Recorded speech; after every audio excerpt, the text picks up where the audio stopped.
Hello and welcome. I'm Ijoma Onyato. Tonight, the ongoing fight against insurgency suffers a setback as Niger Republic withdraws from efforts to retake Baga town in Borno State. Presidential candidates of the People's Democratic Party and the All Progressives Congress storm southeast, promise infrastructure and transformation of the zone. Civil rights activists urge Nigerians to challenge corruption in the nation's petroleum sector. And hunt for gunmen who killed 12 people at Charlie Hebdo magazine in Paris ends, with 3 suspects and 4 hostages confirmed dead. On Business News tonight, the Naira is expected to lose more ground next week as crude oil prices continue to slide.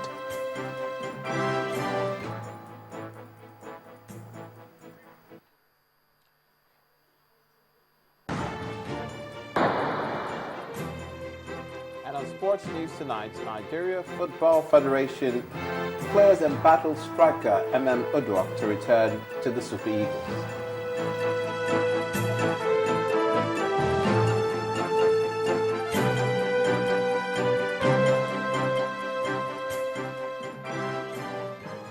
We begin in Damaturu, the Yobe state capital, northeast Nigeria, where reports say there have been heavy artillery sounds and sporadic gunshots across the town. Our correspondent in Damaturu says confusion started about 6 p.m. today when residents began scampering to safety after sighting heavy presence of armed security personnel around the southern part of the town. It has, however, followed with heavy artillery and sustained sounds of gunshots, especially in Gujba and Gulani local government areas, which are believed to be the stronghold of the Boko Haram insurgents. Although the situation is said to have persisted even until now, it's not confirmed if security forces and insurgents are engaged in the gun battle. Since the attack on Damaturu, the state capital, on December the 1st last year, Yobe residents have continued to live in fear of more attacks by the sect members. In the meantime, Niger Republic, one of the countries involved in the collaboration efforts to fight Boko Haram in the northeast region of Nigeria, has withdrawn its support for the fight to reclaim Baga. A statement by the Niger Foreign Ministry says it will not be involved in any attempt to retake the key northeast town of Baga from the militant group. The town is near the border with Chad and had housed a military base staffed partly by multinational forces. The withdrawal of the troops from Niger means Nigeria's neighbor now has no forces directly involved in tackling Boko Haram. Chad has also reportedly withdrawn its forces. The foreign ministers of Nigeria, Chad, Cameroon, Benin Republic and Niger had met in Abuja late last year to agree on appropriate legal framework for cross-border military operations against the Boko Haram insurgency in the region. Now from security, we move over to politics. And ahead of the February 2015 general elections, some civil rights activists have appealed to the Independent National Electoral Commission to ensure the availability of permanent voters' cards to all registered voters. The activists, who are members of the Youth Initiative for Advocacy, Growth and Advancement, made the appeal while presenting an observatory report on the permanent voters' cards in Abuja. The head of research of the organization, Mr. Samson Itodo, says there is palpable fear among the youths that they may be disenfranchised owing to inadequate production of permanent voters' cards. The challenge of poor distribution of permanent voters' cards across the country has again been brought to the front burner as a civil society organization presented its report on the issuance of the cards. The head of research, policy and advocacy of the organization identified the areas the electoral body needs to address before the elections. From the 10 states that reviewed, 61.1% of young people have collected their permanent voters card, which is indicative that young people are interested to participate in the elections. Although the report also highlighted a couple of challenges ranging from poor logistics and the fact that there is palpable fear that a lot of young people who are registered will not vote in 2015, either due to the delay in the distribution of these cards or the fact that these cards are not yet distributed. Allaying the fears of registered voters, the head of enlightenment of the Independent National Electoral Commission in the Federal Capital Territory announced the decentralization of collection centers to enable registered voters pick up their cards in the FCT. He says this effort will be replicated in other states with low rates of collection. The Commission is doing everything humanly possible to ensure that every registered voter who has not yet collected his PVCs will collect his or hers. In fact, with respect to the FCT, for example, AMAC, where there has been this little challenge of low turnout in terms of people collecting their PVCs, the Commission has moved from its previous policy of people collecting their permanent voters card at the area council level. They've moved from that position, and that we've taken those, we've moved into the field actually.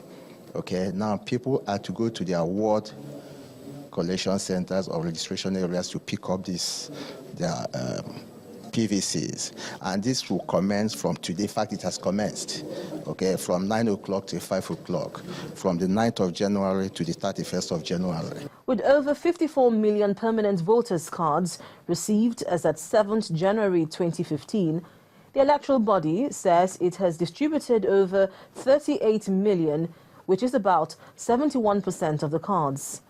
The Commission therefore appeals to registered voters to pick up their cards before the end of this month so that the over 15.5 million cards yet to be collected will be cleared. A coalition of civil society groups has urged Nigerians to take advantage of the forthcoming elections to challenge the federal government and political parties on the corruption in the petroleum sector. The groups, led by the Civil Society Advocacy Center, says 3 years after a nationwide protest against subsidy removal that uncovered corruption and lapses in the sector, the federal government is yet to bring the culprits to book. They point out that the dwindling oil prices and Nigeria's over 80% dependence on imported refined petroleum products is a great cause for worry.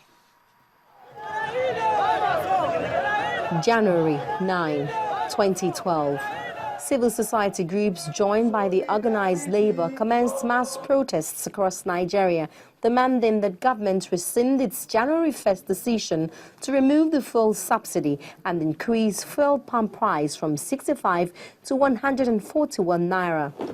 That protest, in which millions of Nigerians participated and lasted for 2 weeks, ended in a concession with the pump price pegged at the present 97 naira, while government made promises and plans to reinvest the funds from the subsidy.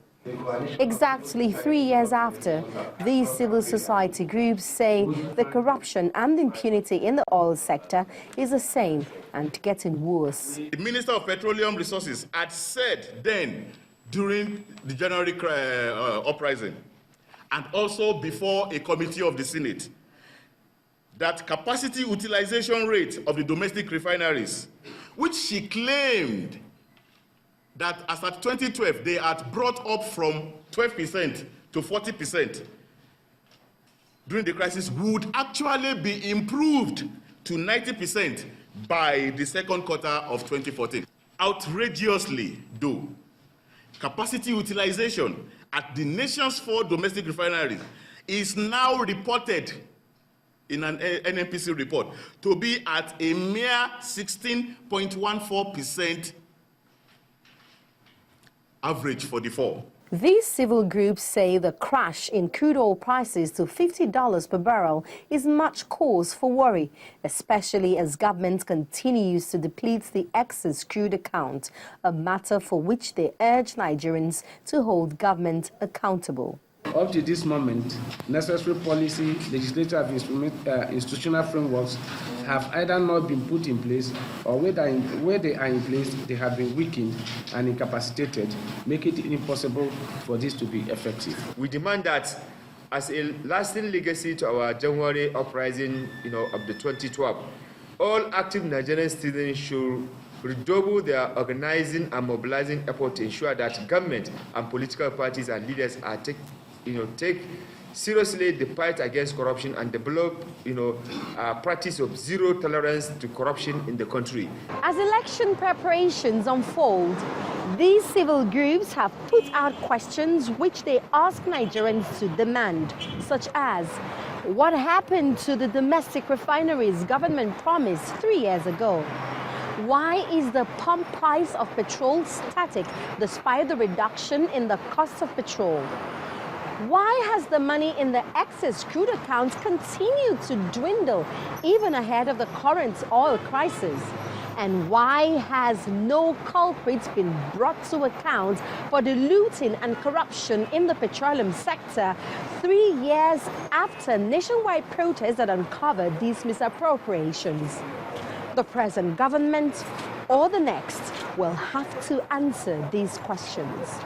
Omelogo Nadi, Channels Television News. In part 2, after the break, Federal Airports Authority of Nigeria appeals for understanding over flight cancellations. That's in a moment. Just stay with us.